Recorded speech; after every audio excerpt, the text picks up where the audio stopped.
Thank you very much for that generous introduction.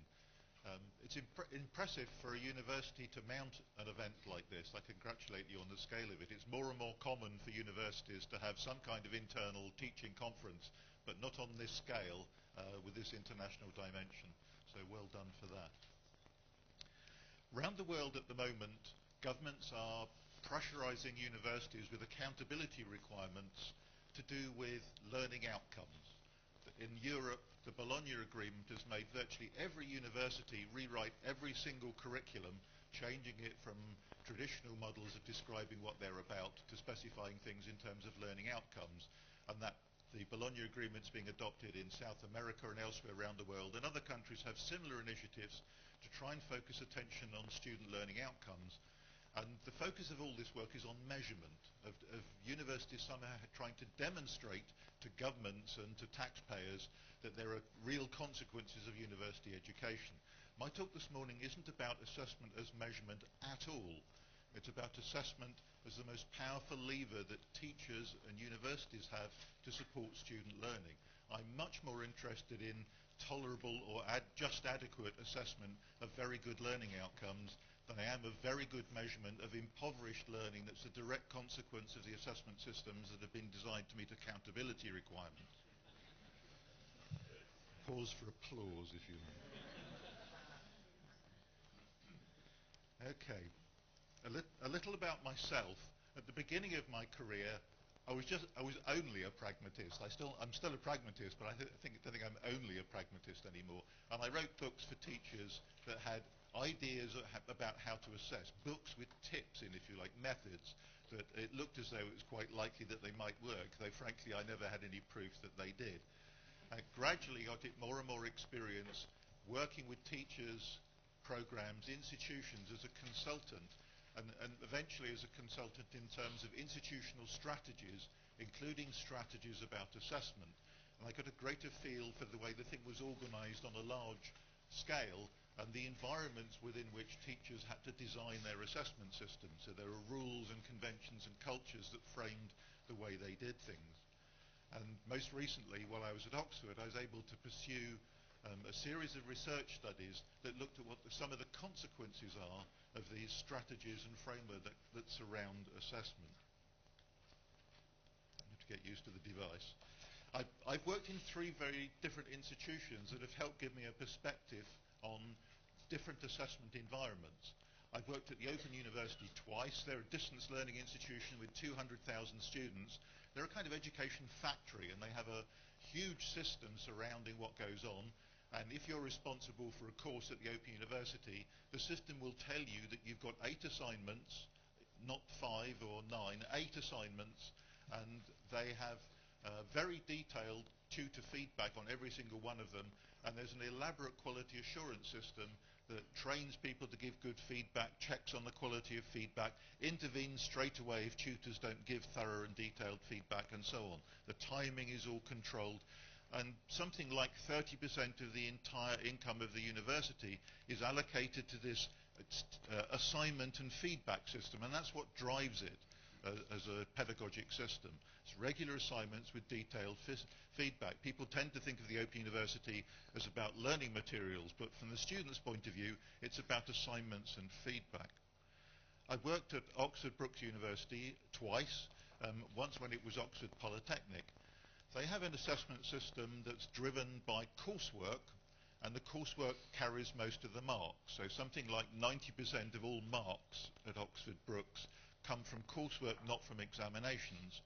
And it's increasingly become a systematic course design institution where learning outcomes are specified, assessment is aligned with the learning outcomes, criteria are aligned with both, and you have this great panoply of outcomes, each one of which is assessed.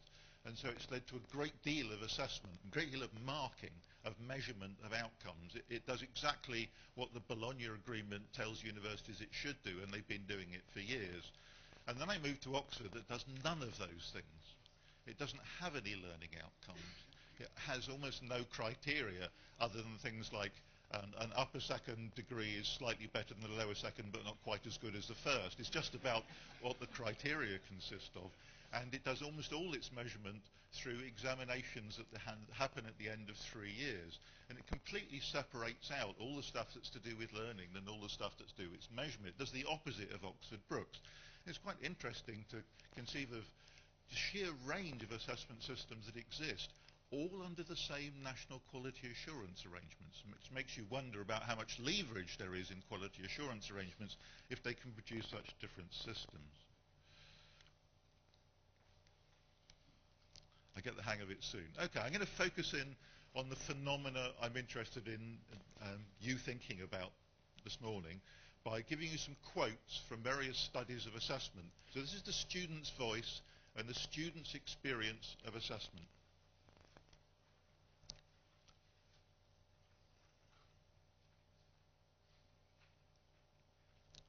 This is a student from MIT, the top technology university in the world.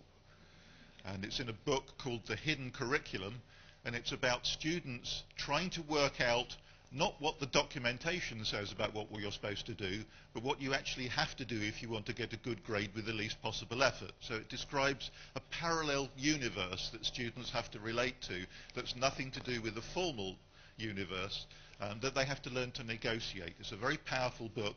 It was produced 40 years ago, and I recommend that you read it if you possibly can.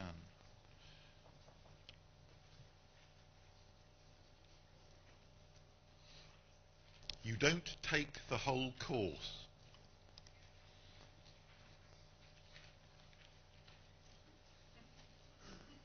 You excise a good bit of the course immediately.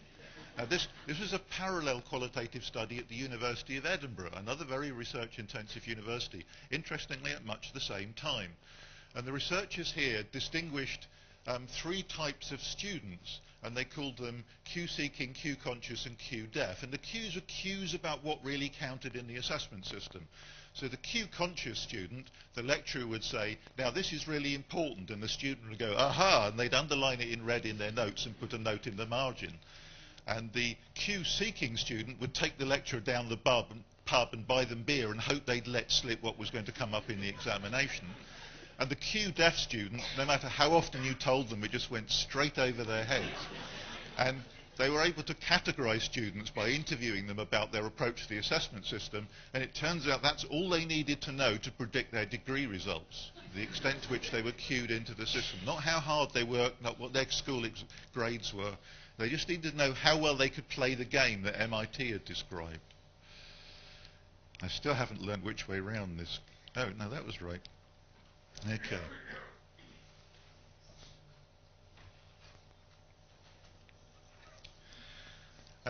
This came from Oxford Polytechnic. They used to have very short terms, and they would cram in one assignment in week 7 and an exam in week 10 or 11. And the students often didn't get the feedback before the exam from the assignment because they had such a lot to mark all in one go. And there are other contexts where there were several assignments, and they followed on one from the other rather quickly, and the feedback came after they'd already done the next assignment and things like this. And from the Open University also I got quotes from students saying things like, well, I'm never going to study that topic again in my life, so why would I read the feedback? And there are studies by Dye Hounsell at Edinburgh and other places about what students do with feedback. In some cases, what proportion of essays are picked up from the departmental office after they've been marked, and it's a really disappointing proportion. And so begin to see is that even when teachers were taking feedback on assignments seriously, it wasn't doing the job that was anticipated. That the available evidence about students' use of feedback is deeply depressing.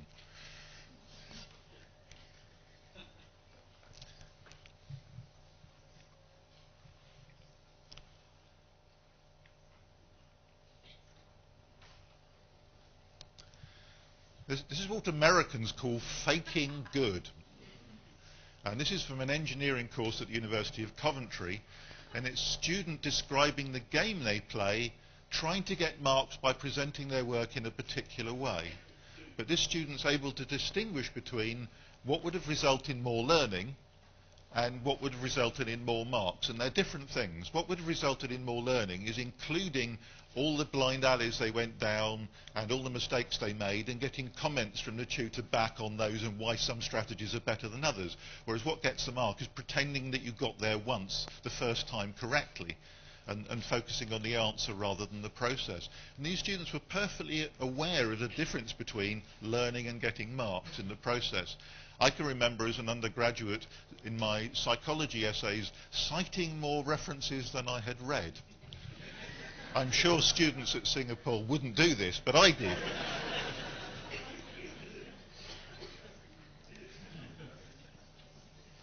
This is a postgraduate oceanography student.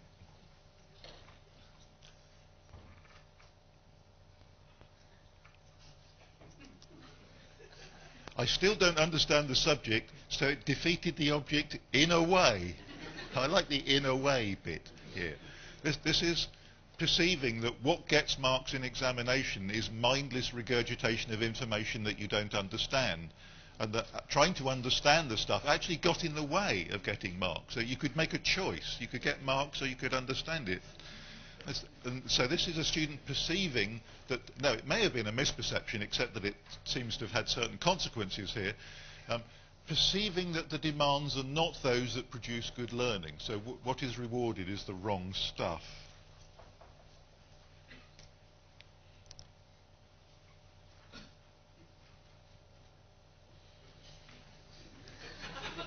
And this is from MIT as well. Okay. So I'm sure it's not all like this, but the reality is many students' experience of assessment is not a happy one. They can see a difference between what teachers and institutions try to do for measurement and what they believe would support their learning better. And they can spot this really easily. If you just listen to your students, they'll tell you all kinds of stuff. And I think these orientations have become more and more dominant because students have become more and more strategic. As their education becomes more expensive, it becomes a higher stakes game. In many of my interviews with students, when I first meet them to sit down to interview them, I say something casual to break the ice like, how are you getting on? And they say 62.47. And they know exactly how they're getting on, and they know exactly what they need to do to get 65 rather than 62.47. Another thing that fascinates me about measurement and its consequences is how redundant it is. I remember a study by Dave Bowd in Australia where he simply asked first-year students to predict what degree classification they were going to get and then followed it up 3 years later, and they all knew in the first year. Now, there's a kind of logical flaw in just accepting students' guesses in the first year rather than measuring. But you wonder what the value added here is if students broadly already know. And then there's a data I encountered in a workshop at the University of Portsmouth. And I've been doing work on large classes, but they weren't messing around with pedagogy. They called the workshop they'd asked me to run Saving Staff Time. They were cutting straight to the action on this. And one of the people it was a science faculty, and one of the people in the faculty had done an analysis of the assessment data. So he produced a spreadsheet that he showed us, and every row on the spreadsheet was a student's name, and every column was a different occasion in which a mark was allocated to a piece of work that eventually contributed to their degree classification. And there were 115 columns on this spreadsheet. So column 65 could have been lab report 4 in the course in the second year or something like that. So 115 columns. And he did a discriminant function analysis. So you see which of these columns, these assessments, contribute least to discriminating between the students in terms of the degree classification they got, and you throw the column away to see if it makes any difference. And he did it, and it didn't. It might have been that lab report in the second year, and he threw that away, and everybody got the same degree classification. So he did the analysis again and identified the next column that contributed least to discrimination, and threw that away, and he carried on throwing columns away until the first student out of 80 got a different result. So this is a very sensitive measure, by which time he only had 6 columns left. So you've got over 100 of these assessments contributing absolutely nothing at all to discriminating between students. And Noel Entwistle has told me he's done the same analysis at Edinburgh and found exactly the same thing.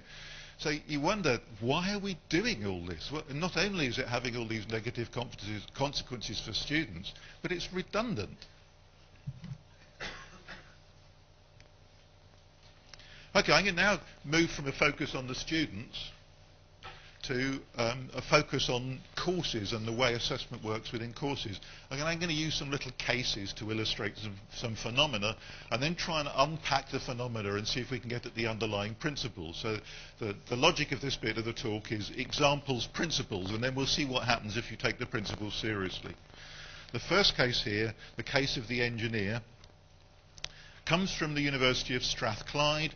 The traditional pattern of teaching on an engineering course was 2 lectures a week, a problem sheet handed out at the lecture that contained problems of the kind that the lecturer had been talking about.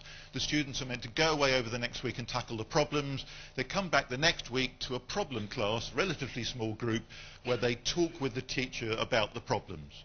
Now what happened is student numbers went up. So the problem classes got much, much bigger. And the students discovered that the teacher couldn't afford to mark all these anymore. They used to mark them and hand them back. There's just too much to do. You couldn't get through it all. So they stopped marking them. And the students discovered that in the problem classes, if you avoided eye contact, you could get away with the fact that you hadn't even looked at the problems. This is quite a successful strategy.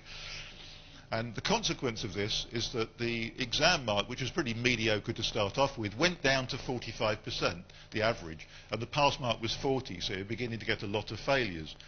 Now they thought, well, this isn't acceptable, we're going to have to make some changes here.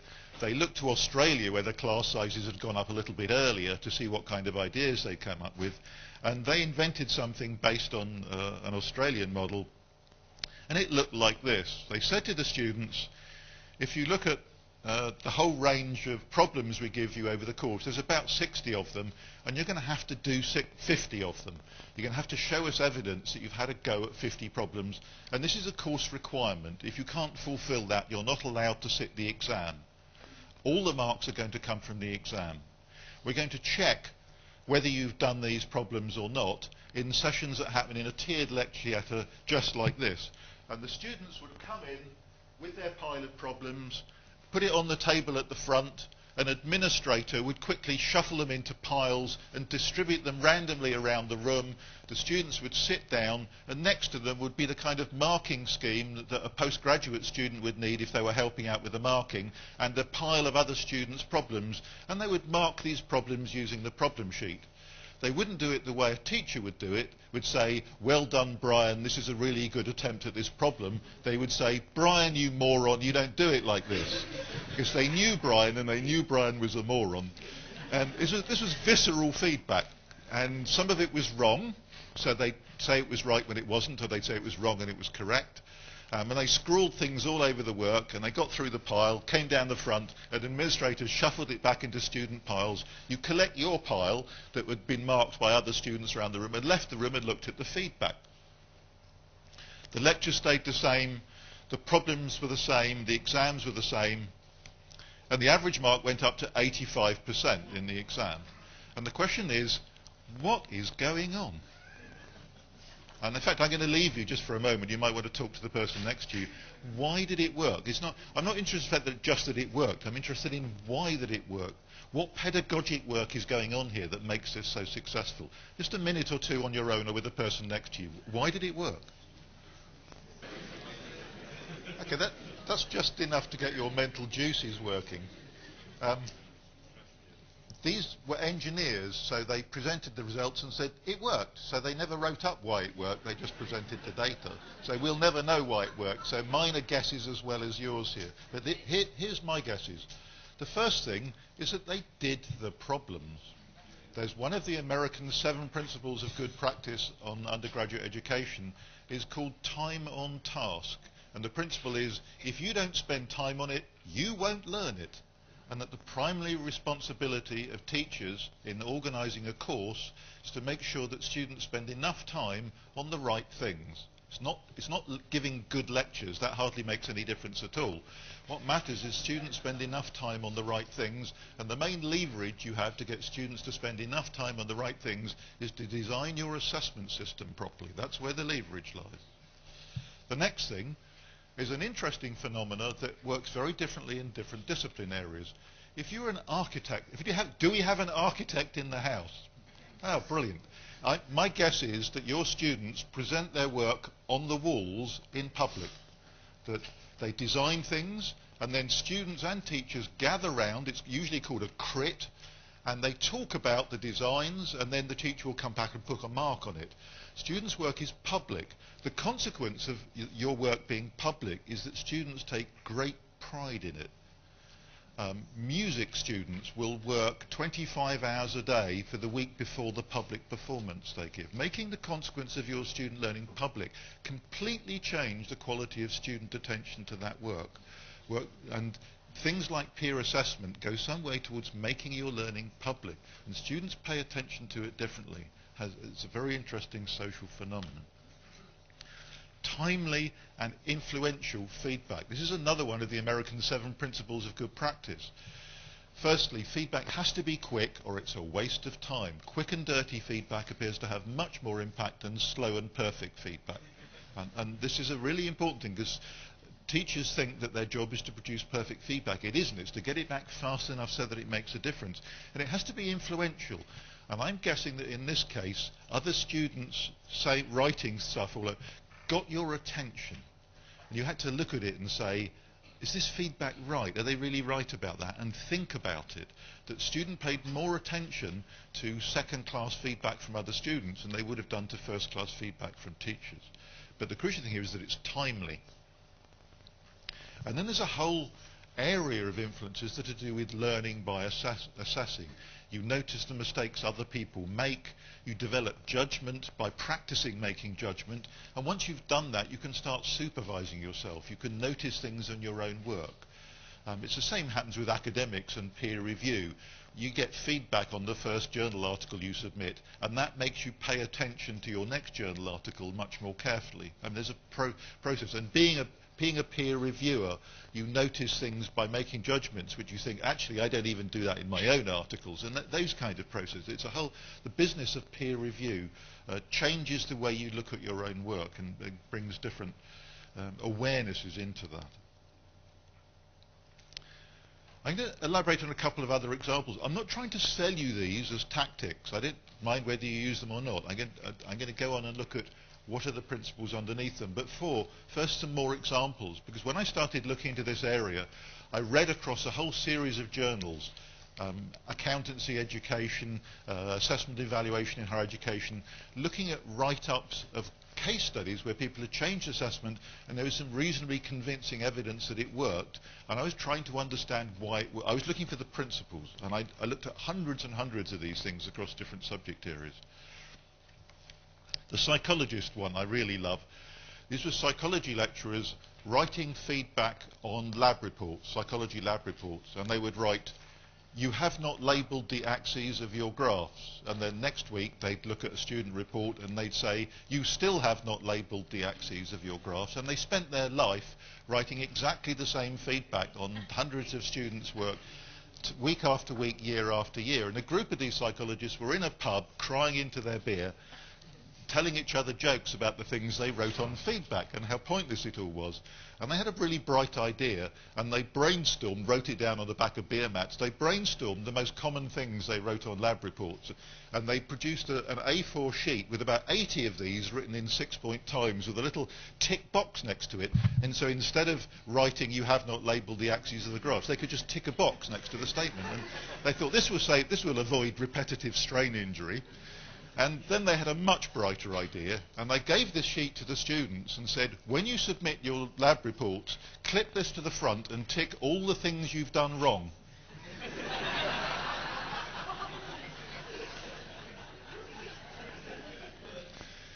They got technically perfect lab reports the first time they did it. And they'd spent the last 10 years of their lives doing this job for students. Students had to do it for themselves.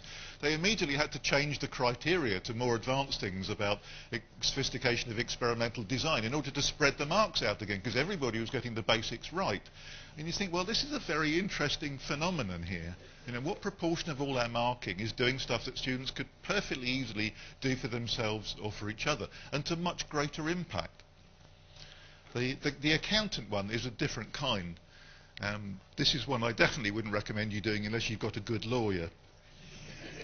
There was an accountancy course that was frankly threadbare. It was absolutely vast class. It was lectures. Students were given sheets with accountancy exercises of the kind the lecturer was lecturing about, and then there was an exam at the end of the course, and that's all it was.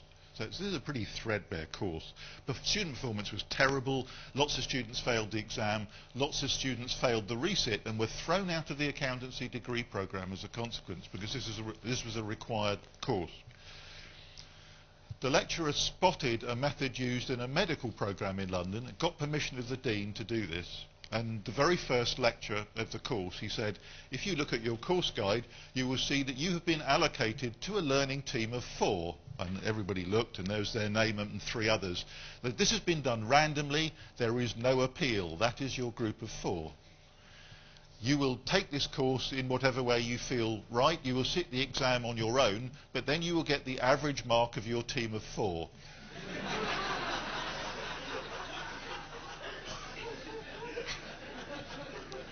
I'd like you to think about the way you would behave as a learner on that course. Apart from phoning your lawyer, what would you do as a student on that course if those were the rules? Well, you'd look around and you'd find who the other 3 were, and you'd make sure they turned up to lectures. If they missed a lecture, you'd go and find them and sit them down and talk them through the notes. They revised together in little revision groups. The performance went through the roof. It was absolutely stunning. And the dean said, OK, provided the students agree, and he got them to agree, you can do it, but I'm not going to let any individual student pass this course who failed the exam just because the group average is above 40%.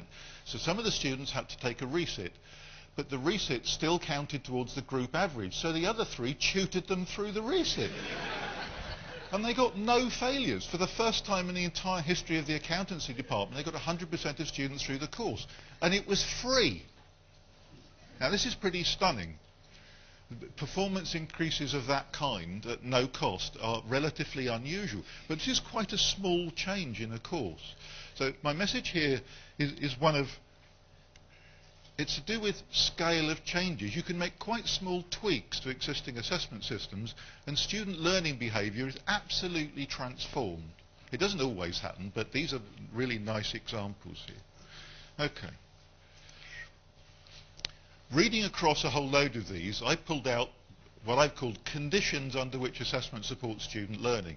So if you see these things going on, there's a reasonable chance that learning will be well supported on your course. Some of these will be fairly obvious from the examples I've given you.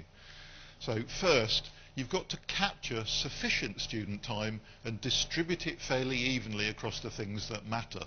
You can't afford students to only put a little bit of time in on this, that and the other, and it's not going to work like that. So if you asked your students, draw me a time graph of how hard you work each week on the course, is it going to be plummeting to a low level, raised for the assignment in week 7 and up again for the exam at the end? I mean, what's it going to look like? And what you need is an assessment system that gets something at a fairly high level, reasonably evenly across the course. It needs enough time. I suspect the biggest quality problem that British higher education has at the moment is students don't put the hours in. It's really as simple as that. It's nothing to do with lecturing or course design. Students don't put the hours in. And changed assessment systems can make sure students put the hours in. The things you get students to do have to bring the right qualities of engagement with the task, so not memorization, something that is going for understanding, a deep approach, something that inspires them, interests them, involves them in social activity which is motivating, has some kind of problem or inquiry engagement which again is naturally motivating. So there's some kind of dynamic about the task which brings the right quality of engagement with the task. And the next one is another one of the American 7 principles of good practice. Is that good practice communicates clear and high expectations. It's not just clear what you're supposed to do, but it's clear that it's going to be challenging. I've sat in a lecture theatre at the briefing session at the beginning of a course and heard students whisper to each other, "This one's going to be easy." And they've spotted it in the first 5 minutes of briefing of the first lecture. Now, what they ought to be saying is, my goodness, they really going to work as hard on this, but it looks as though it's possible. You need some sense of, a credible challenge, something that's going to be perceived as demanding, that will raise the stakes in terms of student commitment and effort. So it's not just clear what they're supposed to do, but it's going to be challenging. But you need both at once. All the rest of these are about feedback, and I'm not going to apologise for that, because it's clear from meta-analysis of huge numbers of interventions in education which of all the things that teachers or schools or universities can do make most difference to student learning, and you rank order them in terms of effect sizes. The ones at the bottom are structural and bureaucratic, so reorganising departments, bringing in a new quality assurance regime usually has negative impacts on things. The ones at the top that have the biggest impacts are to do with, mainly to do with feedback. It's feedback that has the leverage. It's the crucial ingredient of learning is feedback systems. So the rest of these are about feedback. Firstly, it has to be enough of it, and it has to be in enough detail. It has to be provided quickly enough to be useful. The student's got to be able to do something with it. It focuses on learning, so it will get students to think about their learning rather than think, I am a hopeless person. So grades are rather bad at this. A B minus means, to students means, I am a B minus person, whereas qualitative feedback gets them to think about the learning. The feedback's got to somehow focus on the learning, not the person. And it's got to be understandable. I could elaborate on this for a while, but I'll just give one example. My older daughter studied sociology at the University of Warwick, and she got one essay back, and there was just one comment on the bottom, and it said, not sociological enough. And she said to me, if I'd known how to be sociological enough, I'd have done it. There's no end of research on students having no idea what lecturers are referring to in the comments they write on assignments. Students just don't understand what they're being told. And then the last one is, there's no point in giving this feedback if students can't use it to do something differently next time. In fact, the most important aspect of feedback is that it feeds forwards. Students hardly ever go back into topics and revise them. I've got a questionnaire I'll show you about this, and students just don't do it. But what they do sometimes do is change what they do next for the next topic. When I was studying feedback at the Open University, all these courses had 8 assignments. They all had quality assurance on the quantity and quality of feedback, but some of these courses it was clear students were using the feedback much more than on other courses, and I couldn't see why. And I went into one course that had completely different ratings from students about the extent to which they paid attention to and used the feedback. And it turned out that the 8 assignments were linked. The first one fed into the second one, the second into the third, and they're all mopped up in the 8th assignment. Now you'd be an idiot not to use the feedback in a context like that. And it seems to be designing assignments in sequences that are linked that gets feedback used. And the greater the extent to which assignments are completely separate, the less the chance there is that feedback will be useful to students.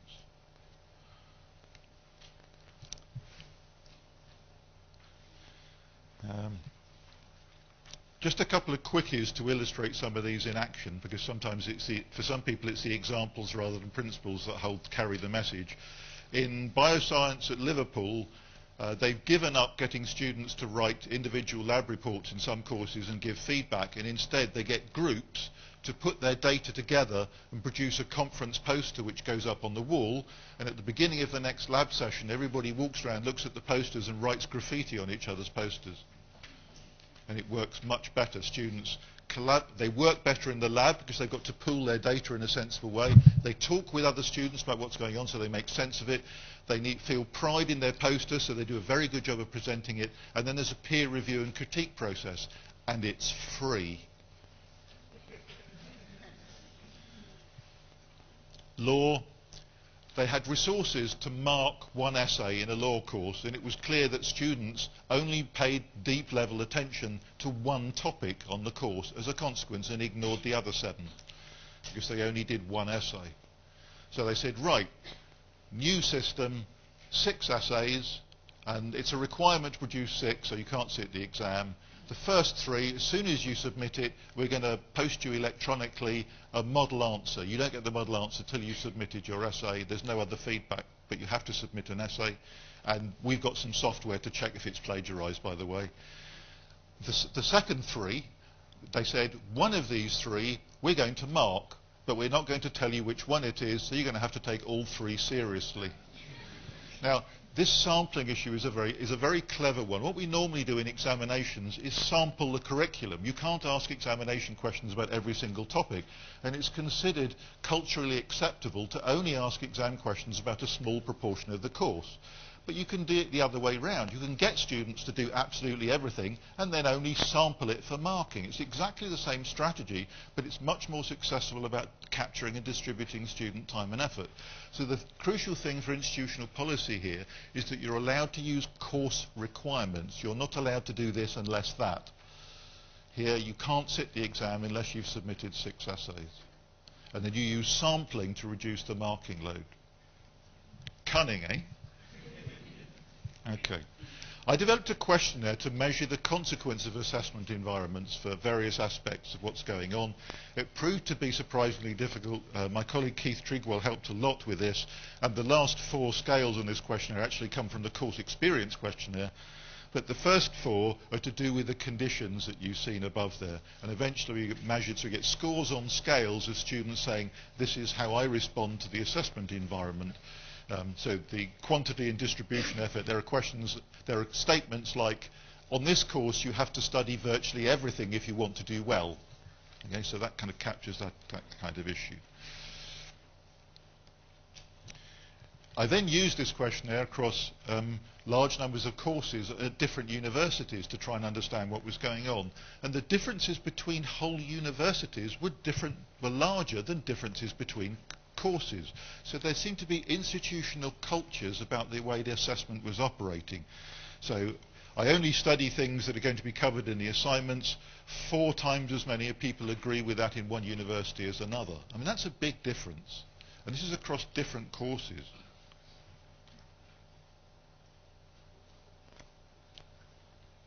On this course, I get plenty of feedback on how I'm doing. That's an enormous difference. So it's culturally acceptable in University B that doesn't happen very often. Now, they will have a quality assurance system. Both of these universities operate under the National Quality Assurance Agency system rules and got visited and checked out how they did things. And yet still there are these huge variations. University A was ranked top in the National Student Survey for teaching. So this matters. And then I went to Oxford, who don't do any of these quality assurance things. They don't have learning outcomes, they don't have criteria, they don't align assessment with outcomes, they hardly have any assessment marks at all. They have a totally floppy and unquality assured formative feedback system called the tutorial system, in which students write essays or do other work and then sit down in very small groups, 2 or 3 or 4 students and a tutor, and discuss their work with the tutor. And that's completely separate from the examination system that happens later, to the point that the tutors have no idea what's going to be examined, and it's deliberate.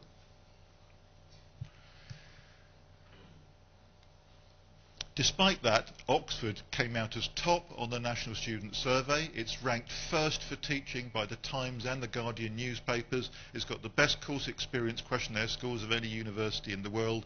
It's got 98% student retention. You virtually have to die not to complete at Oxford. And it has stunning performance PIs while doing none of the things that the Quality Assurance Agency tells them they should do. And this is worth exploring, frankly. So I was interested in what are the characteristics of degree programs, the overall assessment environment that's associated with these wonderful student responses in terms of learning, not just them ranking it high, but behaving in appropriate ways and learning effective ways. And are these characteristics the ones that the Quality Assurance Agency and Bologna Agreement and other of these national and pan-national systems, are they the ones that they're trying to sell and force universities to use? So I chose 3 very different kind of universities, all of which had quite good students. So these were all best of their type universities that were attractive to students. I chose 3 subject areas that I assumed would have very different kinds of assessment, and 1 degree program in each of those areas in the 3 universities. And I characterised the researcher who was working with me, and she did most of the work, frankly, looked at exactly how does the assessment system work, what does it consist of, and I'll tell you about what we looked at. We administered the assessment experience questionnaire to find out how students responded, and we did focus group interviews to get student quotes of the kind of things they said about their experience, and then we looked at the relationship between the two, the characteristics of the assessment system and how students respond. So it's Harriet who did a lot of the work on this. So these are the characteristics we look at. What proportion of marks come from exams? How many times are marks stuck on bits of work? How many times are there assignments that are purely for learning purposes with no marks on them? How many hours do students experience of oral feedback over 3 years? How many words of feedback are written on assignments over 3 years? How quickly, on average, do assignments come back to students with feedback on them? How explicit are the criteria? That's a qualitative judgment. And how aligned is the assessment with learning outcomes? Is this a rational course design system or not? And for each of those variables, we categorized the degree program as high, medium, or low in such a way that it spread the degree programs across the categories so that we could tell the difference between high and low and see if it made any difference to student learning. The first thing is the sheer diversity here was just staggering. Proportion of marks from exams between 17% and 100%. Number of times students worked over 3 years, between 11 and 95. Can you imagine one university having 9 times as many lectures as another university? I mean, the one that had only 1/9 as much lectures, it would be a national scandal. It would be on the front page of newspapers. And yet that's what happens in terms of assessment. Kind of intriguing. Formative only assessment. We know from literature that formative only assessment works better than summative assessment to support learning. Work with feedback and no marks produces better than learning with feedback and marks or marks only. And yet there's this enormous variation in the extent to which it happens. And the literature is really clear about if you want to support student learning, do formative only assessment. One of these degree programs, it happened twice in 3 years. Number of hours of oral feedback, between 3 hours over 3 years and 68 hours. If you categorize these, the institutions were completely different. The traditional research university was the exact opposite of the modern teaching university, and the modern research university was somewhere in between on the variables. They were chalk and cheese, diametrically opposed systems.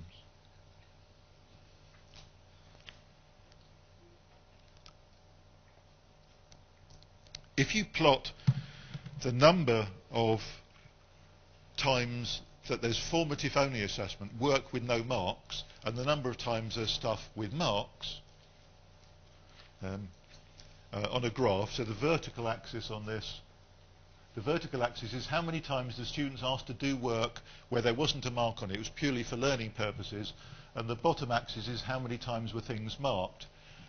This is the traditional research university here. This is the modern teaching university here, and this here is the modern research university that did neither. You'll notice there's nobody up here. So if you look at what's going on, you either get lots of formative only assessment or lots of marking, but you don't get both because you can't afford both. These seem to be resource alternatives. You decide how to spend your money. You can spend it giving feedback, or you can mark everything that moves, but you can't do both. Nobody does both. It's a tactical decision you can make. And then the institution that was bottom left, the modern research university, that didn't have much formative assessment or much summative assessment, we know from national data in Britain, those universities have the least student effort. There is not enough in the assessment system to get students to work at all. Amazingly, the top research universities that are modern research universities in Britain have the students who put least work in. This is a pretty tragic situation to find yourself in. That comes from the Centre for Higher Education, the Higher Education Policy Institute. It's a national survey about student workload and the amount of teaching they get. Their assumption was that if there was more teaching, students would work harder. The opposite is the case, interestingly. Okay. So then you look at the relationship, and you find that if you do the things the Quality Assurance Agency asks you to do, so you have explicit criteria and standards, you align assessment with your outcomes, which means as you've got umpteen outcomes, you've got umpteen assessments, and you spend all your money on marking, but you do it in a rigorous and systematic way, that has comprehensively negative consequences for student learning. For every single variable, students were taking a surface approach to a greater extent, a deep approach less. They were distributing their time very strategically across topics and hardly studying any of the syllabus, and so on and so on. Every measure on the assessment experience questionnaire. Where you found lots of formative only assessment, oral feedback, written feedback, it happened quickly. You got very good student learning, even though there was no sign of systematic course design. So these students were clearer about goals and standards, even though they weren't specified. I'll say that again because it's such an extraordinary thing. The students in these contexts were clearer about what they were supposed to be doing and the standards they were supposed to be achieving, even though it wasn't written down. And they gained their understanding by multiple cycles of formative assessment. They learnt gradually through repeatedly doing things and getting feedback on it what it was all about. The students, where it was written down in great detail in 5 pages in their course guides, hadn't got a clue what the goals and standards were. None of the words made any sense to them at all. I went back and read the literature about the behavioural objectives movement that gradually petered out in the 70s in America, that, although you still see bits of it lying around, that was established in the 50s, which was the previous attempt on learning outcomes. Write everything down, define everything in advance, measure in great detail exactly what you said you were going to do. And studies about that showed that the teachers themselves didn't understand the objectives. Words like synthesize, they had no idea what they were talking about. And it was a great myth that you could capture somehow the meaning of this simply by writing it down. That the understanding of these goals and standards are in the community. They're a kind of cultural phenomena, and you get to understand them by engaging with the community repeatedly and talking about it, and eventually you understand what that community means by quality. And it's a slow, busy, messy process, and you can't do it in rational, systematic ways. It just doesn't work. Okay. The students at the modern teaching university had this bewildering variety of cunningly designed assessments, each of which was specifically designed to measure a different learning outcome, and they were just confused. They had no idea what was going on. They only ever got one go at doing something, and the next course they were asked to do something completely different. They had no idea how to do it. They were bemused by the whole system. The idea that writing it down made it clear was a complete myth.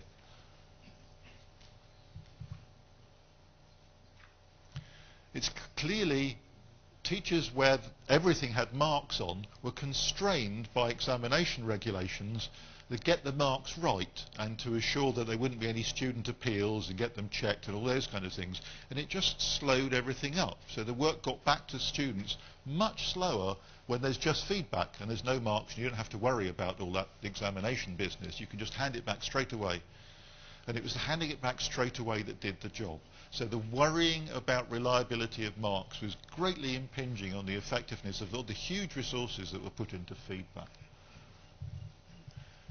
Another possible alternative explanation here is that it's really modularity that is the villain of the piece here, rather than some aspects of assessment. They're interlinked. Oxford is not modular. Traditional research universities tend not to be modular. The modern universities were, and their courses were short, and they had to pack the assessment into a small number of weeks, and you finished being taught on Thursday and sat the exam on Friday. At Oxford, you finish the teaching about February and you sit the exam in May, and you've got loads of time to do integration and those kind of things. That non-modular systems allow gradual development of student sophistication over time, long sequences of assignments and feedback gradually developing students' understanding.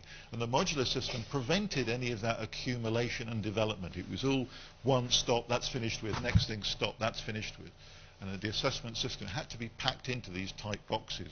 There's a movement in Britain at the moment even though virtually everybody has modularized, to go back to something like the old system by having long, big modules. So instead of being 10 credits, they're now 50 credits and things like that, to try and build back in some of those features that allowed sequences of assignments feedback to help the next thing. So we're actually going back within modular structures to old systems.